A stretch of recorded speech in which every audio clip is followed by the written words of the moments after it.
دعا مسلمان میں عقیدہ توحید پختہ کرتی ہے، اور دعا اس دولت کا نام ہے جو صرف مومن کے پاس ہے، کافر کے پاس نہیں۔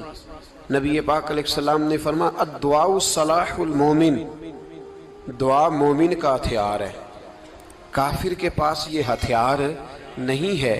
مومن جب اپنے مالک کے حضور دعا مانگتا ہے نا، دنیا میں آپ کسی سے زیادہ مانگیں تو وہ ناراض ہو جاتا ہے، وہ کہتا ہے بھائی تو نے تو کام بنا لیا ہے، کل بھی دیا تھا، پرسوں بھی دیا تھا، روز روز تجھے کون دے؟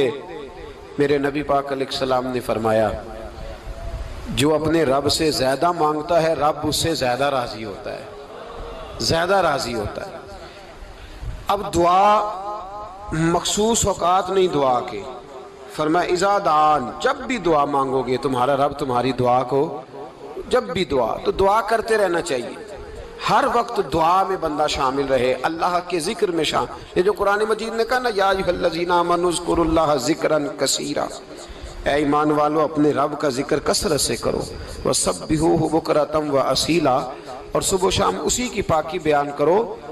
تو اس سے مراد یہ نہیں ہے کہ تسبیح لے کے سارا دن مسجد میں بیٹھے رہو اور کام کوئی نہ کرو، بلکہ اس کا مطلب یہ ہے کہ روٹی شروع کرو تو اللہ کے نام سے، اختتام کرو تو اللہ کے نام، سو جاؤ تو رب کا نام لے کے، سویرے اٹھو تو اللہ کا نام لے کے، جب تمہیں کوئی چیز اچھی لگے تو ماشاءاللہ کہو، جب کوئی مصیبت آئے تو کہو انا للہ و انا الیہ راجعون۔ تو سارا دن اللہ کا ذکر جاری رہے گا۔ نبی پاک صلی اللہ علیہ وسلم نے مسلمان کو ایک دوسرے سے ملنے کا طریقہ بتایا۔ مصیبت آئے تو کیا کہنا ہے؟ صرف فوت پہ نہیں کہنا، اس کی وضاحت کر دو۔ کوئی بھی الذین اذا اصابتہم مصیبہ، جب بھی کوئی مصیبت آئے، اللہ کے بندے کہتے ہیں ہم اللہ کی طرف سے آئے ہیں اور اللہ کی طرف ہی ہم نے لوٹ جانا۔ تو میرے عزیز ہر وقت اللہ کا ذکر جاری رہے گا، ہر وقت زبان پہ رب کریم کا۔ دیکھیں نا نبی پاک علیہ السلام نے ہمیں ملاقات کا طریقہ بتایا۔ ایک صحابی آئے تو انہوں نے آ کے کہا السلام علیکم، نبی پاک علیہ السلام نے فرمایا رب تعالیٰ نے اسے 10 نیکیاں عطا فرمائی ہیں۔ دوسرے آئے تو انہوں نے کہا السلام علیکم ورحمۃ اللہ، تو محبوب فرمانے لگے، امام بہقی نے اس کو لکھا ہے، محبوب فرمانے لگے رب کریم نے اسے 20 نیکیاں عطا فرمائی۔ ایک اور آئے، عرض کیا السلام علیکم ورحمۃ اللہ وبرکاتہ، محبوب فرمانے لگے اللہ نے اسے 30 نیکیاں عطا فرمائی۔ اچھا اس کا مطلب کیا ہے؟ السلام علیکم، تم پر سلامتی ہو، سادہ ترجمہ یہ ہے کہ تم سلامت رہو، تم سلامت رہو، ورحمۃ اللہ وبرکاتہ، تم پر اللہ کی رحمت بھی ہو اور اس کی برکتیں بھی ہو۔ وہ کیا کہتا ہے؟ وہ کہتا ہے وعلیکم السلام، تم پر بھی سلامتی ہو، ورحمۃ اللہ وبرکاتہ، اللہ کی رحمت ہو اور اس کی۔ یہ جو مسنون دعائیں ہیں نا جو حضور نے ہمیں دعائیں سکھائیں ہر موقع پہ، ان کا کمال دیکھیے۔ اب ایک مسلمان نے آتے کہا السلام علیکم، اس کا مطلب کیا ہے؟ تم پر۔ اب وہ جھگڑا کرے گا اسے مارے گا، اس کا مال چھینے گا؟ اس نے تو آتے ہی کہا ہے تم پر سلامتی ہو۔ تو جو سلامتی کی دعا دینے والے ہیں وہ جیب تھوڑی کاٹیں گے، وہ غبن تھوڑی کریں گے، ڈاکہ تھوڑا ڈالیں گے۔ اسلام نے لفظ ہی وہ سکھایا ہے کہ فرمایا جب تم نے ملنا ہے تو تم نے دعائیں کرنی ہیں ایک دوسرے کے لیے۔ اب ہمارے ہاں نئے نئے لفظ آ گئے، ٹیلی فون اٹھایا تو کہا ہیلو، اس کا کیا ترجمہ ہے؟ کون ہے؟ اس کا کیا ترجمہ ہے؟ جی جناب، اس کا کیا مطلب؟ ہم نے دیکھا بڑے بڑے سمجھدار لوگ السلام علیکم کی بجائے کہتے ہیں کیا حال ہے؟ بھئی کیا عجیب بات ہے، بھئی کیا حال ہے کا کیا مطلب ہوا؟ وہ بعد میں کرنے کی بات ہے۔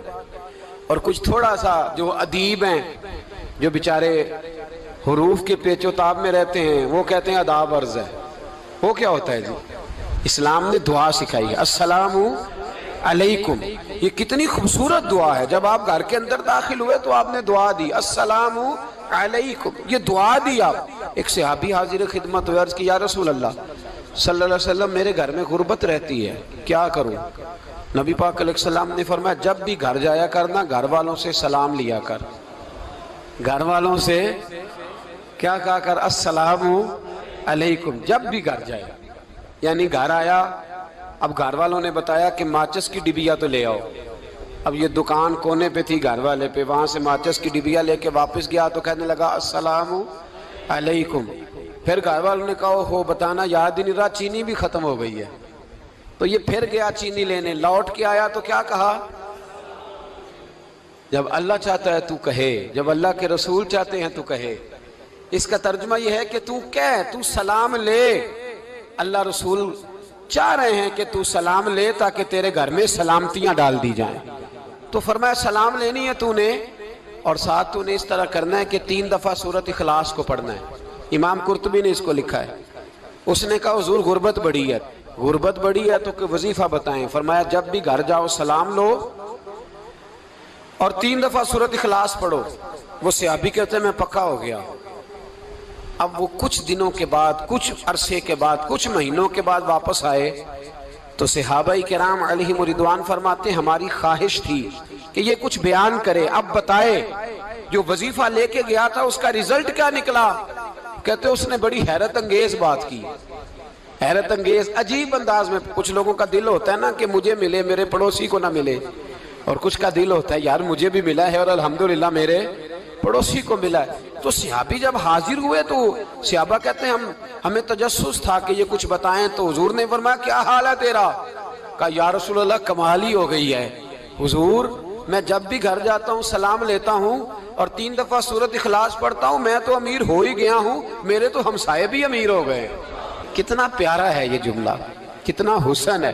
اتنا اچھا لفظ کسی اور کے پاس ہے ہی نہیں جو الفاظ ہمیں ہمارے رسول نے عطا فرمایا. اس کو اپنائیے، اس کو اپنائیے.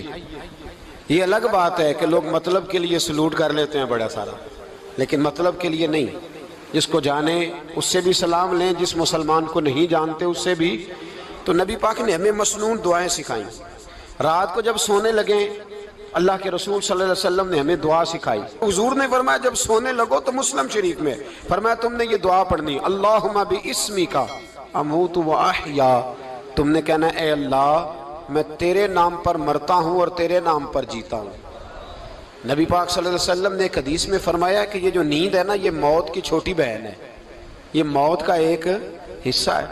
جس طرح انسان سو جائے تو کوئی خبر نہیں ہوتی کیا ہو رہا ہے، بالکل وہ اٹھا ہے تو اس نے کہا ہو یہ کیا ہوا. سو جاتا ہے نا آدمی، اسے خبر نہیں ہوتی. اوہو میں نے تو 11 بجے اٹھنا تھا، یہ تو 3 بج گئے. اب اسے خبر نہ رہی. سوتے ہوئے لوگ چوری کر لیتے ہیں. بلکہ اس طرح بھی ہوتا ہے کہ آدمی نے گکھڑ اترنا تھا، وہ پنڈی سے آ رہا تھا لیکن وہ سویا ہوا تھا. آنکھ تب کھلی جب کاموں کی آ گیا تھا. اب اس کا اس پر زور تو فرمایا کیا پتا اب تو کھل گئی کاموں کی، جا کے لاہور جا کے کسی جگہ پہنچ کے تو یہ بھی ممکن ہے کہ کھلے ہی نہ، نیند ہی موت کا سبب بن جائے. تو کہہ کے سو کہ یا اللہ تیرے نام پہ سو رہا ہوں. اللہ کس نام پہ سو رہا ہوں؟ یار اگر ہم ان دعاؤں کا حسن سمجھے مت اللہم باسمک اموت و احیا، یا اللہ میں تیرے نام پہ سوتا ہوں اور تیرے نام پر اٹھتا ہوں. گویا کہہ رہا یا اللہ میری نیند بھی تیرے فضل سے ہی ہے، اور اگر آنکھ کھل جائے تو وہ بھی تیرے فضل سے ہی ہے. کتنا اعلیٰ نبی پاک علیہ السلام نے انداز سکھایا. اور پھر بخاری شریف میں حدیث موجود ہے، فرمایا جب اٹھو تو کہو الحمدللہ الذی احیانا احیانا بعد ما اماتنا و الیہ النشور. فرمایا جب تم سو کے اٹھو تو پھر کہو اے اللہ ساری تعریفیں تیرے لیے، تمام تعریفیں جس نے ہمیں موت کے بعد حیات دی. موت کے بعد فرمایا احیانا بعد ما اماتنا، ہمیں مرنے کے بعد گویا اللہ کا شکر ادا کر کے آنکھ کھل گئی. دیکھیں کس طرح اسلام مسلمان کو اللہ کے ساتھ جوڑتا ہے. فرمایا شکر کر، آنکھ کھل گئی. کہ یا اللہ تیرا شکر ہے تو نے موت کے بعد ہمیں دوبارہ حیات عطا فرمائی، یہ شکر ادا کرو. گویا تم یہ نہ کہنا کہ میں اٹھ گیا ہوں تو میرا کمال ہے، یہ نہ سمجھنا میں اٹھ گیا ہوں تو میں بڑا پابند ہوں، جب میں ارادہ کر لوں کہ میں نے 11 بجے اٹھنا ہے تو پھر میں اٹھ جاتا ہوں. یہ نہ کہنا کہ یہ الارم بڑا اچھا ہے، یہ مجھے اٹھا لیتا ہے. ذہن کے اندر خیال کر کہ نیند تو موت کی طرح تھی، یہ جو میں اٹھ گیا ہوں تو اپنے رب کے فضل سے اٹھا ہوں. جو میں اٹھ گیا ہوں، جو ابھی اٹھے ہیں وہ تو بول دینا کم از کم کہ میں اپنے رب کے فضل سے اٹھ گیا. تو دعا سکھائی. پھر دیکھیے نبی پاک صلی اللہ علیہ وسلم نے فرمایا جب تم بیت الخلاء میں جاتے ہو نا، واش روم میں جاتے ہو، تو گندی چیزیں ہوتی ہیں وہاں، شیطان ہوتے ہیں، جنات ہوتے ہیں، یہ گندگی پہ ہوتے ہیں۔ جب تم واش روم جاؤ، بیت الخلاء جائے، تب بھی دعا مانگو۔ کیا دعا مانگو؟ وہ دعا بھی نبی پاک صلی اللہ علیہ وسلم نے ہمیں تعلیم فرمائی اور بخاری میں ہے، کہا پڑھا کرو، اللہم انی اعوذ بک من الخبث والخبائث۔ کہو اے اللہ، ناپاک چیزوں سے میں تیری پناہ مانگتا ہوں، وہ نر ہوں یا مادہ ہوں۔ اللہ میں تیری پناہ مانگتا ہوں۔ واش روم کے اندر بہت ساری بری چیزیں ہوتی ہیں، جوان میری بات پر توجہ فرمائیں، وہاں بہت ساری گندی چیزیں ہوتی ہیں۔ انسان کئی دفعہ واش روم میں جاتا ہے، اسے وسوسے زیادہ آتے ہیں، یہ نوٹ کریں میری بات کو۔ اصل میں نا ہم بات ڈھونڈ رہے ہیں علاج اپنی بیماریوں کا، حالانکہ علاج تو سارا مدینے والے رسول کے پاس موجود ہے، محبوب کے پاس ساری دوائیاں ہیں۔ تو نبی پاک علیہ السلام دیکھیں نا، انسان واش روم میں جاتا ہے، اسے وسوسے آتے، برے خیالات آتے، وہ گناہ کی طرف کئی دفعہ مائل ہوتا ہے، تو کہا تو دعا پڑھ کے جا، اللہم انی اعوذ بکا، یا اللہ میں تیری پناہ مانگتا ہوں، من الخبث والخبائث، ہر خبیث اور بری چیز سے میں تیری پناہ مانگتا ہوں، وہ نر ہو یا یار کتنا عظیم دین ہے، کتنا عظیم میرے مصطفیٰ کریم کا وہ والا دین ہے۔ اصل میں اللہ کرے بی اے پاس بچے کو بیت الخلاء کی دعا بھی یاد ہو جائے، ایسے یاد ہو جائے، اور اس کے ماں باپ سمجھ لیں کہ جوان ہو گیا ہے، تو اب ہو سکتا ہے اس کی طرف شیطان حملہ زیادہ کرے، اسے خراب کرنے کی کوشش کرے، تو لہٰذا اسے دعا سکھائی جائے تاکہ اس کو پہلے سے پتا ہو کہ میں نے اس بے ایمان سے بچنا کس طرح سے۔ اب آپ دیکھیے نبی پاک علیہ السلام نے ہمیں دعا سکھائی، مصنف ابن ابی شیبہ میں۔ کون سی دعا؟ واش روم سے نکلنے کی۔ اللہ اکبر، بڑی زبردست دعا ہے، بڑی زبردست۔ آپ یقین کریں اس ایک ایک دعا پر ایک ایک پورا بیان ہو سکتا ہے، ایک ایک۔ یہ اس لیے نہیں میں کہہ رہا کہ میں کوئی عالم فاضل آدمی ہوں، آپ کہیں گے کہ بتا رہے ہیں میں بڑا پڑھا لکھا ہوں، صرف یہ عرض کر رہا ہوں کہ اس کے فوائد پر، ثمرات پر جو اللہ تبارک و تعالی امت کو دیتا ہے، ان دعاؤں کی جو فضیلت حدیثوں میں آئی، اور پھر جو اس کے فوائد ہے، اگر اس پر بات کروں تو ایک دعا تقاضا کرتی ہے کہ اس پر پورا ایک لیکچر ہونا چاہیے۔ دیکھیے آپ واش روم سے نکلے، دعا کیا ہے؟ دعا کے لفظ کیا؟ الحمدللہ الذی، ایک حدیث میں لفظ ہے غفرانک، غفرانک، اے اللہ میں تجھ سے بخشش چاہتا ہوں۔ اور جو مشہور اور معروف ہے مصنف ابن ابی شیبہ کی روایت، فرمایا الحمدللہ الذی اذھب عنی العذاب وعافانی، فرمایا اے اللہ تیرا شکر ہے۔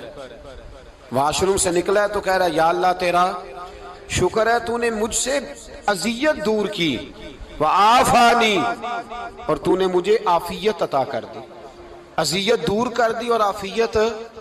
بولیے، واش روم سے نکلا ہے تو کیا کہتا ہے؟ یا اللہ تیرا شکر ہے، تو نے مجھ سے اذیت دور کر دی اور مجھے عافیت۔ ڈاکٹر حکیم ہومیوپیتھک ایک چیز پر متفق کم ہوتے ہیں، پتہ ہے نا آپ کو، لیکن اس بات پر سب کا اتفاق ہے کہ اگر کسی کو قبض ہو جائے نا تو شاید 70 یا 72 بیماریاں لگ جاتی ہیں اس کو۔ اور جب آدمی کو قبض ہوتی ہے نا، پیٹ کے اندر فضلہ جم جاتا ہے، خارج نہیں ہوتا، اس کو اعصاب کی بیماری ہوتی ہے، اس کے ذہن پر اثر ہوتا ہے اس چیز کا۔ آپ یہ مت سمجھیں کہ کھانا کھانا یہ کمال ہے، اللہ نے یہ بھی نعمت بنائی ہے کہ کھانا جب خارج ہوتا ہے تو وہ بھی اللہ کا بہت بڑا احسان ہے۔ تو فرمایا تو سمجھا ہی نہیں، اگر تجھے قبض ہو جاتی، تیرے پیٹ کے اندر وہ چیز جم جاتی، تیرے لیے کتنی تکلیف کا باعث تھی۔ ان لوگوں سے پوچھئے جو اس کے بیمار ہیں، اس کے مریض ہیں، وہ کتنی تکلیف میں رہتے ہیں، سر میں درد ہوتا ہے، سر چکراتے ہیں۔ ایک بہت بڑا روڈ ایکسیڈنٹ ہوا تو ڈرائیور سے لوگوں نے پوچھا کہ مسئلہ کیا ہے، تو کہنے لگا میں قبض کا مریض ہوں، تو میں کھانا کھا لیتا ہوں تو میرے ذہن پر وہ اس قدر زیادہ گیس کا غلبہ ہوتا ہے کہ میں سخت تکلیف میں ہوں۔ نبی پاک علیہ السلام نے ہمیں سمجھایا اور بتایا کہ سمجھ لو یارو، کھانا کھانے کی نعمت تو اللہ نے تمہیں عطا فرمائی ہے، لیکن کھانا کھانے کے بعد اس کا اخراج بھی اللہ کی بہت بڑی نعمت ہے، تو اللہ کا شکر ادا کرو۔ پھر جب آپ گھر سے نکلیں گے تو بھی اس کی دعا ارشاد فرمائی، بسم اللہ توکلت علی اللہ، اللہ کے نام سے گھر سے نکلتا ہوں اور میں نے بھروسہ بھی اللہ کے نام پہ کیا۔ جب گھر سے نکلیں تو کس کے نام پہ بھروسہ کریں؟ بولیے حضرت رابعہ بصریہ رحمت اللہ علیہا، آپ تشریف لے گئیں حج کرنے، جس دن واپس آئیں اپنا اونٹ کہہ گئیں جاتی دفعہ، کہنے لگی اللہ میں تیرے حوالے کر کے جا رہی ہوں اور بسم اللہ توکلت علی اللہ، بھروسہ بھی تیری ذات پہ۔ جس دن واپس آئی نا اسی دن کسی نے بتایا کہ اماں آج ہی تیرا اونٹ مر گیا ہے، تو اونٹ کے سرانے کھڑی ہو کے کہنے لگی مولا میں تو تیرے نام پہ تیرے پہ بھروسہ کر کے گئی تھی، تیرے حوالے میں تو تیرے گھر گئی تھی۔ تو لوگ کہتے ہیں اماں کے منہ سے لفظ نکلے تو اونٹ زندہ ہو کے کھڑا ہو گیا ہوں۔ تو اماں کہنے لگی نہیں تمہیں ہی غلطی لگی ہے، مرا ہی نہیں تھا، پہلے سے ہی موجود تھا، گویا اپنی کرامت بھی نہیں ظاہر ہونے دی۔ تو بھائی گھر سے نکلیں تو کس لفظ پر کہ یا اللہ میں تیرے بھروسے پہ نکل رہا ہوں میں، اس کے دو فائدے ہوں گے، ایک تو آپ اللہ کی امان میں جا رہے ہیں، اللہ کی امان میں آ رہے ہیں، اور دوسرا جس گھر کو آپ چھوڑ کے جا رہے ہیں اسے بھی اللہ کی امان میں دے کے جا رہے ہیں۔ تو کتنا لذت والی دعا ہے جو نبی کریم علیہ السلام نے ہمیں سکھائی۔ اب ذرا حدیث سنیں خوش ہو کے، دیکھیں حضور نے دعا سکھائی، فرمایا جب دیکھ لو نا کسی کو ہنستا ہوا، کیا کرتا ہوا؟ ماشاءاللہ آپ تو ہنسنے لگے۔ جب کسی کو ہنستا ہوا دیکھو تو کہا کرو اضحک اللہ سنک، یہ دعا یہ بخاری ہے، فرمایا دعا مانگا کرو جب کسی مومن کو ہنستے ہوئے دیکھو تو دعا مانگو اضحک اللہ سنک، اللہ تجھے ہنستا ہی رکھے، اللہ تجھے، بولیے جل نہ جایا کرو کہ میں پریشان ہوں تو یہ ہنس کیوں رہا ہے، جھلا نہ کرو، بلکہ کیا کہا کرو اللہ تجھے ہنستا رکھے، اللہ تجھے۔ نبی پاک صلی اللہ تعالیٰ علیہ وآلہ وسلم نے فرمایا، ترمذی میں حضرت اسامہ بن زید رضی اللہ تعالیٰ عنہ سے حدیث مروی ہے، حضور نے فرمایا جس نے کسی کے ساتھ احسان کیا اور جس پر احسان کیا، اگر اس نے یہ دعا پڑھ دی نا جزاک اللہ خیرا، تو فرمایا اس نے اللہ کی بھی پوری حمد کر دی اور محسن کا صحیح شکریہ بھی ادا کر دیا۔ کیا کہنا ہے؟ جزاک اللہ، اللہ تجھے بہترین جزا عطا کرے۔ اس کا ترجمہ کیا ہے؟ اللہ تجھے بہترین، کیونکہ حضور فرماتے ہیں من لم یشکر الناس ولم یشکر اللہ، جس نے بندوں کا شکریہ ادا نہیں کیا اس نے اللہ کا بھی شکریہ ادا نہیں کرنا۔ تو کیا کہنا چاہیے؟ جزاک اللہ خیرا۔ اور اگر اماں کہتی ہو بچوں کو انگریزی سکھانی ہے تو کیا کہنا ہے پھر؟ شکریہ ادا کرنے میں کیا کہنا ہے؟ Thanks, thank you. وہ خدا کے اس کا ثواب کتنا ہے؟ بولے انگریزی ایک زبان ہے، اس کو زبان ہی رہنے دیں۔